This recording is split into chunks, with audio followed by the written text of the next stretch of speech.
around based on the conversation that was just happening to start off with this one. So here's where I think we're at today. We've got this collective choice with humanity to, go back to business as usual and try to sustain the civilization that very frankly wasn't working for us, or to use this as a choice point to shift our systems, our foundation, to go towards what we call a regenerative civilization. One that's healing our planet over time rather than degenerating it, one that's taking care of our bodies and looking at our health as a foundation to what makes a healthy civilization and creating the conditions to make that flourish rather than, trying to grow GDP and productive output and these weird metrics we're focusing on today.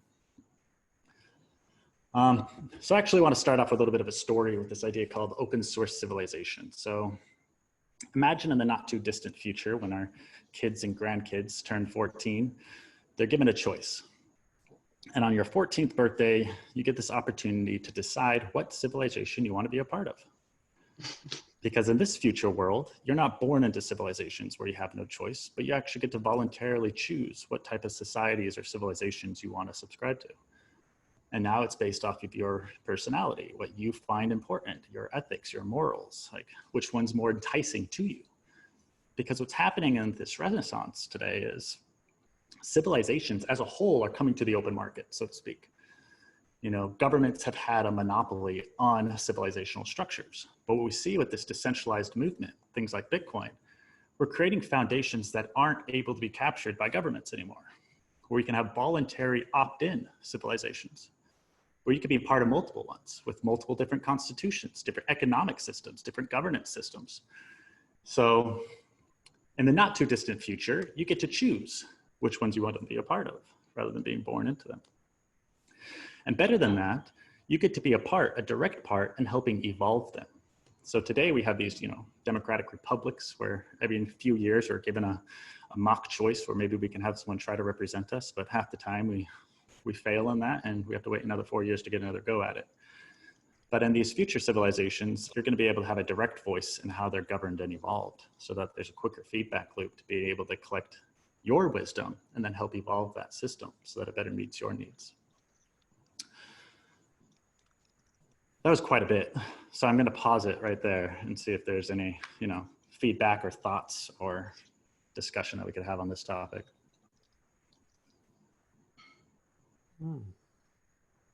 Well, this is a dream world that I very much hope comes to be. Hopefully it's not too much of a dream. Especially with leadership, the shift in leadership and how we elect our leaders and our actual voice in that discussion. Yeah, that's a really good question and statement rather with this idea of a leader to begin with. So, every 4 years we get this other psychopath, excuse my language, that gets into this position of power, right? But I don't know why we find this so perplexing, because we created a system where only psychopaths can make it that far to be in that position anyway. So what do we do? Do we blame a psychopath for being a psychopath, or do we blame the system that gives a psychopath so much power? Right. Humans love to blame something. Yeah, and it's easier to just point at Trump or point at this dictator and say they're the problem. But there's always going to be Trumps. And, Trump wasn't a problem before he became a president, right? Like he was a reality TV star. He was funny. He made comments from time to time, no problem. He wasn't bothering anyone. It's only a problem when we have this system that can give people like that so much power where their actions can influence billions of people. Right, where there are other people that are willing to take that position that will never even have the opportunity to get that far. Right, and when you go back to the founders we're talking about the US, for example, you look at what they were thinking about at the time when they set up that governance system. They're very concerned with creating a system where one person might get too much power. But they didn't have the internet for instantaneous communication. They didn't have blockchain to verify that votes are happening. So it wasn't even possible for them to conceive of a direct democratic system. So they had to have people represent themselves. Otherwise, everyone was going to hop on their horse, ride to a coliseum from time to time and try to yell and scream to try to be, heard. It wasn't a possibility to have direct democracy. So they did the best they could, but you see in all their writings that they're very concerned that this might result in the concentration of power. And that's exactly what happened. But we can't look back and try to like go back to an old system that failed. We want to look forward and say, we have this new technology that we didn't have before. We have the internet. We can communicate instantaneously across the globe. We can make sure that when we're voting, our voices are being heard. So why don't we decide to build new systems that better reflect the current technology and the current ability rather than something that worked, a couple centuries ago? Yeah. I think that also goes into being able to trust ourselves and self-govern. And many of us been born into a system where we just confer all of our power to the figurehead in charge. And you'll see it with people's health, with their self-governing is something that many people unfortunately don't have and don't know how to do. And it's easier for them to give away their power from a young age. And so it's also a re-education of how to have sovereignty and authority over ourselves. I believe on a micro scale, many people I see are fearful of being their own leader, to be quite honest. If I'm making sense here. Yeah, that's a. I mean, if I can add Rieki onto that, Please, there's like the last 2 months have been just reactive for the entire world, right? You've got the Swedish module, and then you've got the rest of the world module. But now that things are, beginning to fall into place, or seem to be, now's when, true democracy comes in to say, all right, there's the one opinion whether you've just got the followers, and that's proven well. I mean, where I'm living right now, Austria, the government did a good job. I mean, things are brought back under control, and things are opening up now. And it all happened because it was kind of made mandatory, right? But then, having said that, now you've got these lobbyists out there that are saying, you know what, this is going way beyond what my rights are and stuff like that. Fine, absolutely. I think that debate is important. But this is the time now, where one can, you can raise your hand, right? And then let democracy decide as to what's the best way forward. But it's still like an 80-10 or 80-20 kind of a rule right now, where 80% are just following and happy to be following what the rules are, right? And then there's a 20% out there that's saying, you know what, this is way beyond my personal human rights, which also appears to be a little selfish on the one hand, right? It's about the others, it's not just about yourself. But I'll let you carry on with your slide, so I'll just... No, I mean, that's a really good point. And I mean, when we're talking about something as complex and integrated as civilization, we have to look at all the parts, right? Yeah. So I mean, they all weave in and feed back into each other. So education is a huge one. And how I think we go about solving it is that people don't have the time or the energy to look at education because they're so focused on meeting their basic needs, at least if we look at a mass group, right? So how do we create a situation where people do have more freedom and capability to be self-authoring, so to speak? We need to create an economic system that gives them the conditions to then go explore beyond just trying to like hustle to meet their basic needs, right? I mean, sure, I mean, it's all integrated, and so I could go to about 15 different rabbit holes here. So I want to like bring this back out to like reframe this discussion here a little bit.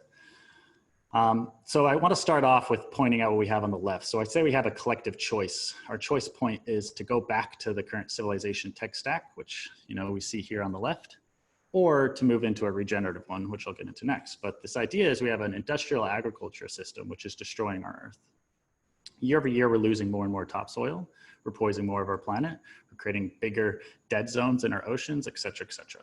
So as the time continues, we're destroying more of our planet with this. Then we have this debt and interest-based money, which actually incentivizes the destruction of our world and requires it. And what I mean by that is when money is being made and you need to make more money to pay off the old money and more of it to pay off the interest, then it requires that the system continue to grow. And the only way for the system to grow is it needs to create more goods and services. So how do we typically create goods and services? We take things that were once free and we bring them into the market. We take things that are part of our natural world and we turn them into goods and services. So it requires that we continue to cut down our forests, that we continue to fish our rivers, that we continue to, make commodities that were once free, like bottled water, and soon to come to the world, bottled air, et cetera, et cetera. So all these things are good for the market, right? And they're required, otherwise the system would collapse and fail. There'd be a lot of bankruptcies. This is a massive concept, but at the foundation of it, we have a system that requires that we continually to convert our world into money just to maintain itself, which is why we keep seeing that drive, even though it's patently absurd. And on top of this, we have a centralized governance system, which is being more and more shown today how problematic that is, where people aren't being heard. And the people as a whole's voices aren't being heard either. And it's generally a small group of people who are being able to get heard and represented. And then to cap this all off, I have a question mark, because what is the point of our civilization?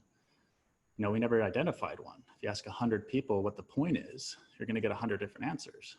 And I've done this, and it typically, when you weave down into it, it seems like the point of civilization is to make money. And what's the point of that? The point is to grow GDP or just to make more goods. It's well, that's what our civilization's doing. We're definitely creating more money, but we're not creating more happiness, more welfare, and all these things that, matter for human life and longevity, right? So this is the problem. And I think we're at a very, opportune point in history where we can actually identify our civilization tech stack like this and talk about creating a different one.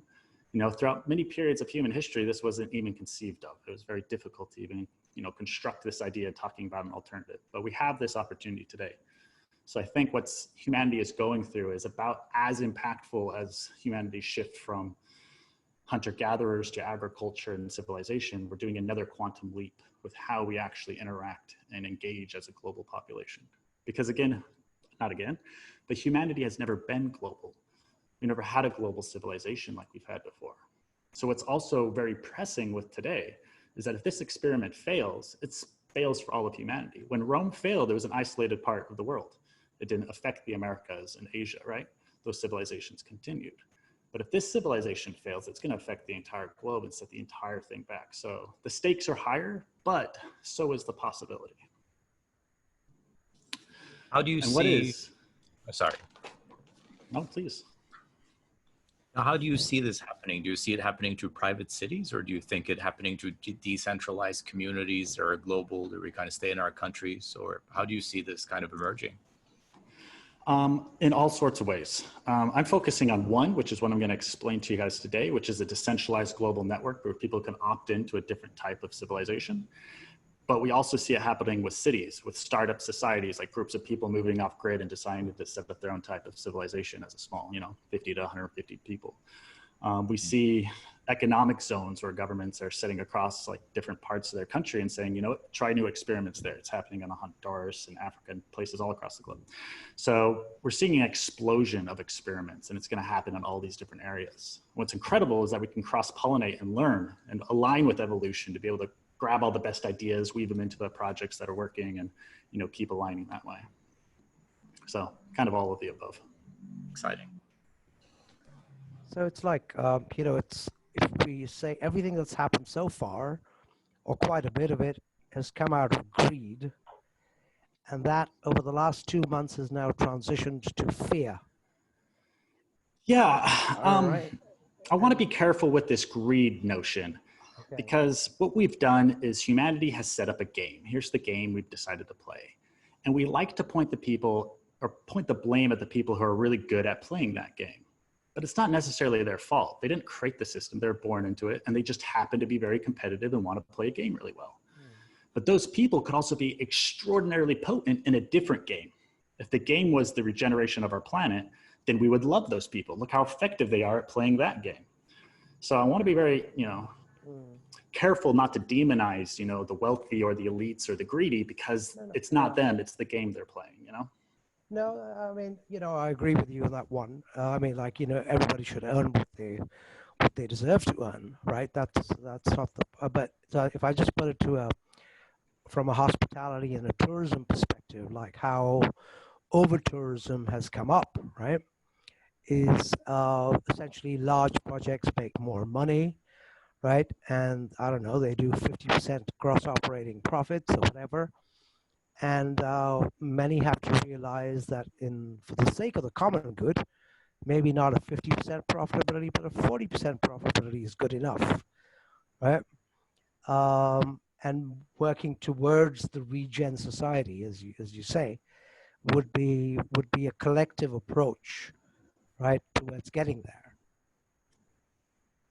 Yeah, and it could be an approach that, and what I say, change the game. So I want to use the same thinking, because when people come up with different types of civilizations, but require a paradigm shift in our thinking, it's not going to happen. You know, Buckminster Fuller, his ideas are incredible, but his ideas weren't implemented because they required a paradigm shift in thinking. Right. So I want to use the same level of thinking we have today in order to get us to where we want to go. Right. And that thinking is, I want to make the most economically profitable decision. Okay, so that's what, you know, a lot of companies are doing today. They're doing what's going to be most profitable to them. So how do we change what's going to be most profitable to actually be better for the planet as well? Like, how do we make it so those things are in line with each other rather than opposed to each other? And that's what I want to bring up today, because we can do that if we regain control of our financial systems. And that's, you know, what I want to bring up here. So I'll just jump, oops, here. So many good ideas to talk about. So I'm going to jump into that one. So regenerative and equitable money. So that's another piece of the puzzle here. So when I say, how do we make being regenerative more profitable? What if we redesigned how inflation was distributed? So right now, central banks are making literally trillions of dollars across the globe, and they're dumping it into stock markets, repo markets, and giving it out interest-free loans to massive banks, et cetera, et cetera. You know, a small group of people are deciding how trillions of dollars are being distributed, right? And typically it's to reward those organizations that are the most destructive. So that's our current tech stack. But what if we took that same type of model where we're able to create a ridiculous amount of value, but then deliver that to the organizations who are being most regenerative? And then we can give them a score and saying, are you doing those things that are good for people and planet? And we're actually going to literally pay you for doing that so that we can make doing those things the most profitable. We could be doing this already if central banks decided to actually pay people that were doing good things in the world, but we're not, because we don't have control of that system. So that's why it's foundational with this transition we're going on, is to create financial systems that are actually governed by the people and that have a conscience and that are programmable to actually deliver value to those things that we want and we care about. Because a lot of things that humanity needs right now, they're not going to be profitable. It's not profitable to make our waters drinkable again. It's not profitable to replant native trees and forests with no intention of cutting them down. You know, it's not profitable to clean up the garbage patch in the ocean. That's why these things aren't being done. So how do we make these things, or how do we do these things? We don't need to figure out how to make them profitable. We just need to drive value towards doing that. And we could do this if we regain control of our financial systems. So then, okay, real quick, going over this concept. So I think what we're stepping into is this cooperative and regenerative civilization that's governed by the people. That's what I mean by cooperative. It's, you get a direct voice in your civilization, which is a pretty broad concept. But what if you got to have a voice in how your economic system actually worked? Like right now we have economic systems that were designed centuries ago. We don't have any voice in saying how these things actually operate. This isn't something that we even conceive of. We think it's like a part of nature almost. And a lot of sciences actually look at economics as some type of like natural science, as if it just like evolved from the ether and this is just the way life is. But the reality is it's just a game that humans designed, and we could redesign these games. So to like really drive home this point, in our economic system, we track price and we sell an item, and that's how organizations make money, right? So we have this weird term called planned obsolescence, where companies are making products to break down, because if they made products that lasted a really long time, they would sell less of them. So we have an economic system that literally incentivizes companies to build shitty stuff that ends up in the landfill. It's completely absurd. Now, it made sense before technology and before we could capture all this information, because price was something that was decentralized and didn't require any central repository. Like you could set a price on it. Anyway, that's a whole other topic. New topic is we could literally redesign this. We could say, hey, are you making a product that someone's using? And then every time they use it, they can get paid for that product. And we changed the entire incentive scheme now. Now you want to make a product that lasts, that's easy to repair, that people actually need, because the more they use it, the more you're going to make from it. So we can rewire our incentives. And that's not saying it's possible. Say again? And actually make things that last instead of having to throw it in a landmine. Yeah. And now we have an incentive to shut up sharing economies. You know, instead of the lawnmower maker, which I hate this example because I hate lawnmowers. I think we should grow food, not lawns. Anyway, we have a lawnmower maker who wants to make a lawnmower for every household, right? They have no incentive to tell the community to share one lawnmower. But if they can make one lawnmower that's used 24/7, they can make more money off that one item. So now they actually want to incentivize communities to share that lawnmower, right? Right. And this works across the board. So, and it gets rid of another huge problem, which is an entire industry selling people things that we don't need, that we're just going to end up in our storage unit or end up in the landfill.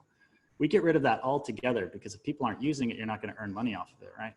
But either way, we could start this off small. And how we could start it off small is just by giving incentives when people use your stuff. And as those incentives grow bigger than the cost of manufacturing it, now products could be given away for free just as long as people use it. And we completely change the incentive structure of our society, where we're creating things for people to use, we're giving it away for free, and we like, anyway, so this goes on and on, that we can redesign every element of how we actually interact with humans within civilization. Have you, sorry, you know the country Bhutan in Asia, that, you know, they had the buzzwords gross domestic happiness, and, you know, they also had something called, you know, the sustainability angle is written down in their constitution.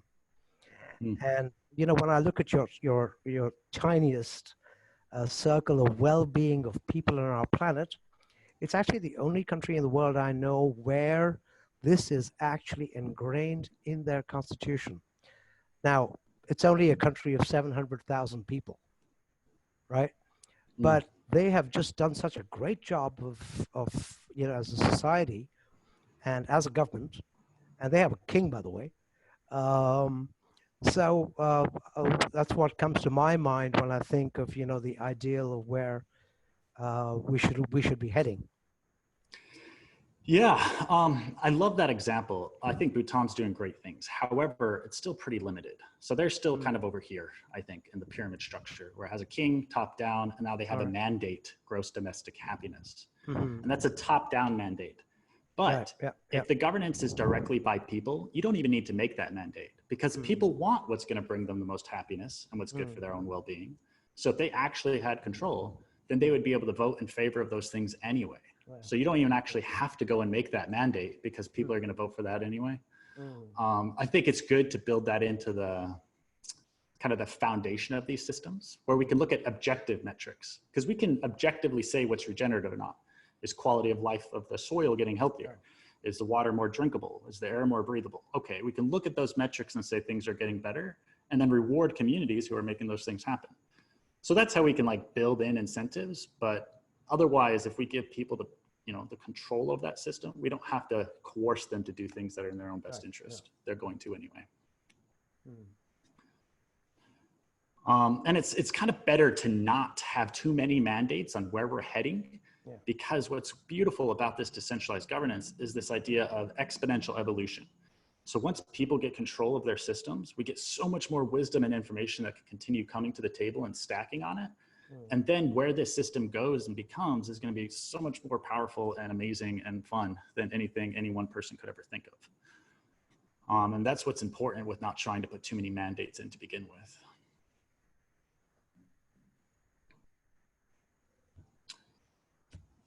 There's a lot of ideas there, so we can probably open this up. And I don't know how much time I have left, because this is blocking out my 5 minutes. Cool. So I probably won't continue on too much here.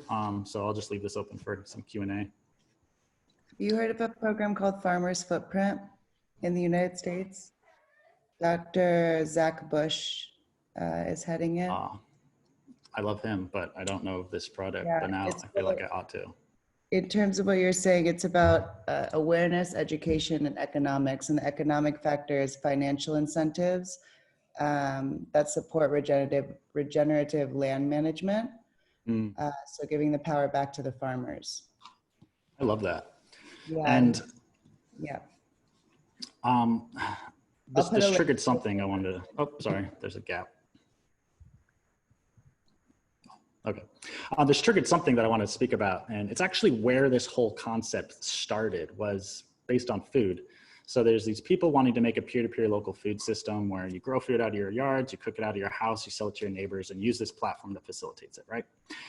The problem is there's a platform like an Airbnb and Uber that's taking a fee to connect your neighbors. Then people circumnavigate the platform. They go, oh yeah, Bob across the street selling a pie. I'm gonna go over, hand him $5. I'm not gonna use the platform. So a lot of platforms like this have tried to set up and failed because of that, fault in the model. So where this really sprouted was about 4 years ago was, okay, what if we brought a cryptocurrency to this whole equation? Could that solve this problem? And that's where this whole thing started unraveling. It's like, well, if we built a financial system around a local food system, we could reward people for using these platforms over charging them fees. Because that would be like the central bank, it made several $1 trillion. It's like, hey, we're actually going to give money to community supported agriculture projects because those things are important and we find them valuable. So we're actually going to subsidize those things rather than subsidizing industrial agriculture. And that's what's possible. So we're like, cool. So we built a financial system around a local food system. We can make using it better than free. And if we take this to any extent, we can make local, healthy, organic, regenerative food cheaper than fast food because we're subsidizing it with our own financial system. So like, how do we get this exponential adoption is we need to make it cheaper, faster, healthier and better and all these things. So taking over a financial system, plugging that on a local food system is just kind of where this all began.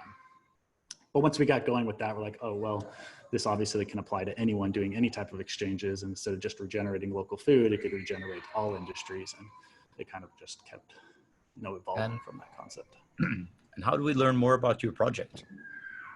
It's not my project by any means. I'm just serving it. You can go to joinseeds.com, and that's a good introduction. There's a YouTube channel that I can link into here. But if you go to Join Seeds on YouTube, there's a lot of great videos on that. There's some Join Seeds on Medium. There's a lot of good articles and content there. I didn't get into at all of what Seeds is really doing. It's launched this app called a Passport that rewards people for using it. And it's like this portal to creating our own civilization. It's really cool and awesome. And yeah. So what I want to leave this with is all this is happening now, and people can get involved and start bringing their voice and wisdom to the table and be part of this new experiment and have it a way as opting out.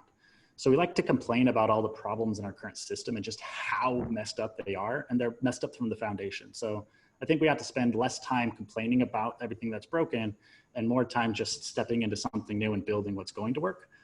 And that's what we're focusing all of our energy on, is like, let's just opt into something better, something new, and then bring all of our energy into creating that rather than trying to resist what we don't want.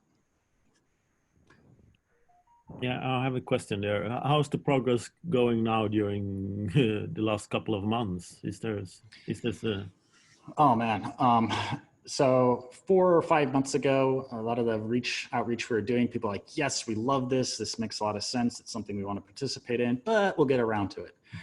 The last few months it's been like, oh wait, no, this is an existential need because our money supplies have dried up in our community. So now we actually need an infusion of a different type of currency.